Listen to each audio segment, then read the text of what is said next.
नया साल आ चुका है और इस नए साल के साथ हम सब यही सोचते हैं कि हमारी लाइफ भी एकदम ब्रांड न्यू हो जाए, सब कुछ नए जैसा हो जाए। लेकिन नए जैसा करने के लिए हम कितनी एफ़र्ट करते हैं, ये बहुत इम्पॉर्टेंट है। सबसे पहली चीज़ तो ये है कि देखिए, जब भी कोई नया साल आता है या हम चाहते हैं कि हमारे लाइफ में कुछ नया हो, उसके लिए पुरानी चीज़ों को डीक्लटर करना बहुत इम्पॉर्टेंट होता है। तभी तो स्पेस बनता है ना। सोच के देखिए कि आपकी अलमीरा के अंदर अगर बहुत सारे कपड़े हैं और आप चाहेंगे फिर भी कि मैं नए कपड़े ले आऊँ, तो ये बहुत इम्पॉर्टेंट है कि आप पुराने कपड़ों को बाहर निकालें।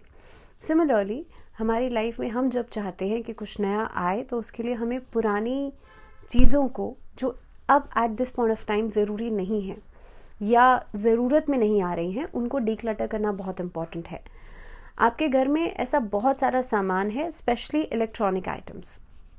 अगर हम वास्तु के हिसाब से बात करें तो इलेक्ट्रॉनिक आइटम्स एक ऐसी चीज़ें होती हैं जो कि अगर अनयूज्ड तरह से आपके घर में पड़ी हैं तो वो एक तरह की नेगेटिविटी रिलीज़ करती हैं, और ये नेगेटिव एनर्जी आपके काम को हैम्पर करती है, आपकी पर्सनल लाइफ को हैम्पर करती है, आपकी हेल्थ को हैम्पर करती है। तो बहुत इम्पॉर्टेंट है, अगर आपके घर में ऐसे अनयूज्ड आइटम्स हैं, चाहे वो इलेक्ट्रॉनिक हो या किसी भी तरह से हों, आपको उन्हें डीक्लटर कर देना चाहिए नए साल के साथ।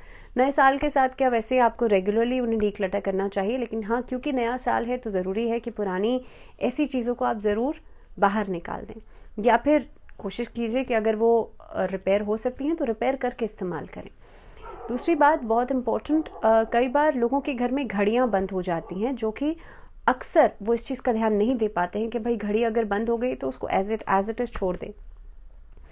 जब आपके घर की घड़ी बंद हो जाती है तो आपका समय रुक जाता है। कहने का मतलब ये है कि हमारी जो घर की घड़ी होती है वो हमारा समय दर्शाती है।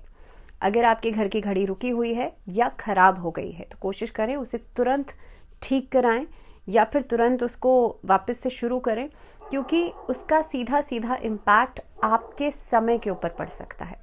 तो ये छोटी छोटी चीज़ें हैं जिसको आपको ध्यान में रखना चाहिए। एंड वन मोर थिंग, अगर आप बहुत ज़्यादा एंटीक आइटम्स का इस्तेमाल करते हैं, घर में ऐसे पुराने सामान हैं जिसको आपको लगाने का शौक़ है, तो कोशिश करें कि एंटीक आइटम्स को आप हर थर्सडे या फ्राइडे आप सॉल्ट वाटर से ज़रूर क्लीन अप करें, या फिर एंटीक आइटम्स को इस्तेमाल नहीं करें, क्योंकि ये भी एक तरीके की नेगेटिविटी को शो करते हैं। Thank you for watching.